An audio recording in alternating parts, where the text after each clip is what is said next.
बिस्मिल्लाहिर्रहमानिर्रहीम। नाज़रीन अस्सलाम वालेकुम। आप देख रहे हैं CNN उर्दू में। नाज़रीन आज जंग के वाले से बात करेंगे कि जंग बंदी की तजवीज़, ईरान का इनकार, रूस और चीन मुतहरक हैं।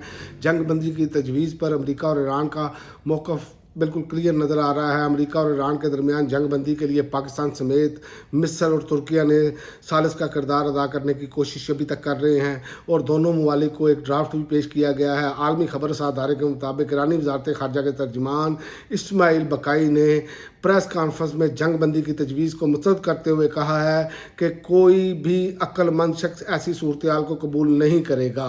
तो ये सूरत हाल है जंग बंदी। तो ईरान को जो शराइत दी जा रही हैं, ईरान वो शराइत मानने के लिए तैयार नहीं। मीडिया रिपोर्ट्स के मुताबिक जो जंग बंदी है वो अमेरिका चाहता है कि ईरान को जो है वो बिल्कुल ही निहत्ता कर दिया जाए, सारे पर कुतर दिए जाएँ, दांत दूंत तोड़ दिए जाएँ और इन्हें कहें अब करके दिखाएं कुछ।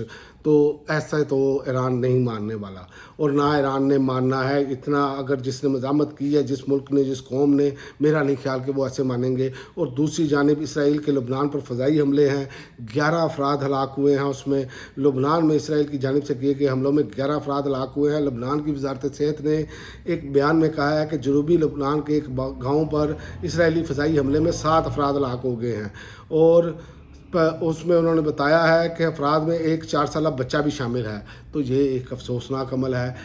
इसराइल और अमेरिका, ईरान में भी सिविलियन आबादी और जो कि कुछ किया जा रहा है वो आपके सामने है और इस तरह के मामला जो हैं वो नज़र आ रहे हैं। इसीलिए अब जो है वो वजारत ख़ारजा जो उनके तर्जमान हैं इस्माइल बकाई, उन्होंने कहा ट्रंप की ईरान को धमकियाँ जंगी जराइम हैं।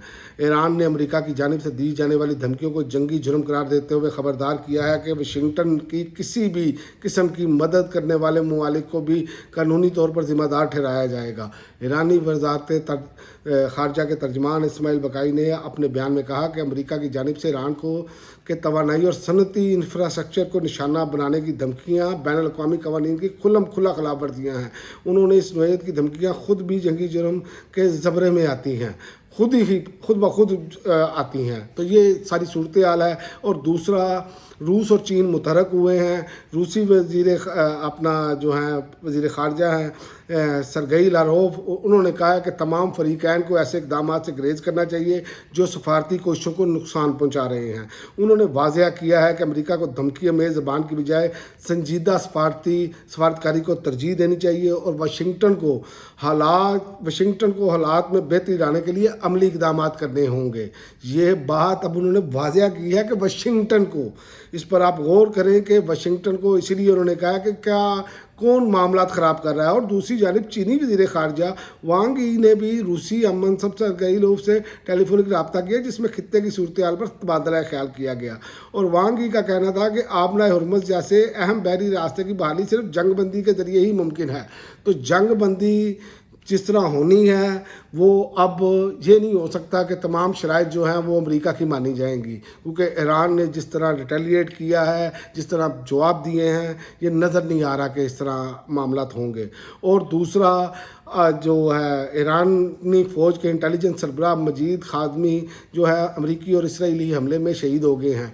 ये इस बात की तस्दीक जो है ईरानी खबरसार अदारे फ़ारस ने ज़राने इंकलाब के जारी करदा बयान के हवाले से पीर के रोज़ रिपोर्ट की। और बयान के मुताबिक मेजर जनरल मजीद खाज़मी गुज़श्ता तकरीबन 5 दहाइयों से ईरान के इंटेलिजेंस और सिक्योरिटी निज़ाम में अहम किरदार अदा कर रहे थे। तो ये ईरान का एक और बड़ा नुकसान है जो हुआ है। तो ये सूरत हाल है। और पाकिस्तान की सूरत हाल में अब जो सामने है वो इमरान खान के वाले से जो आज केस लगना था वो अब दबाव अलीमा खान का काम कर गया। उन्होंने धरना दिया, वहाँ पर वो एहतजाज करने की किया उन्होंने, और अब कल की तारीख मिली है और इमरान खान के केस का देखें क्या बनता है। और दूसरी जानिब वज़ीर आला सैयद अफरीदी ने लॉन्ग मार्च के ऑप्शन को ओपन कर दिया है। 9 अप्रैल को अगर हमें लगा कि ये हमारा गला घूंट रहे हैं और हमें बंद गली में धकेल रहे हैं, तो उन्होंने कहा तो फिर लॉन्ग मार्च समेत पूरे पाकिस्तान में एहतजाज समेत मुख्तलिफ ऑप्शन पर गौर होगा। तो ये सूरत हाल पाकिस्तान में भी چونکہ یہ ایک زیادتی ہے. اس کی وجہ ہے کہ آپ دیکھیں مولانا فضل الرحمان نے احتجاج کا اعلان کیا ہے, جماعت اسلامی بھی ہلکی ہلکی ڈھولکی پر احتجاج کا اعلان کرتی ہے. یہ سارے احتجاج کا اعلان کرتے ہیں, ان کے ساتھ ایسا سلوک نہیں ہوتا. جبکہ تحریک انصاف جب چاہے وہ مہنگائی پر احتجاج کرے یا کسی بھی چیز پر احتجاج کرے تو یہ نظام اسے قبول کرنے کے لیے تیار نہیں ہوتا. مار دھاڑ پکڑ دھکڑ یہ سب کچھ ہو رہا ہوتا ہے. تو لہذا سب کے لیے ایک جیسا معاملہ ہونا چاہیے. جب تک پاکستان میں سیاسی استحکام نہیں ہوگا معاملات آگے نہیں بڑھیں گے. اب تک کے لیے ناظرین اتنا ہی. اگلی ویڈیو تک اجازت دیں. اللہ حافظ.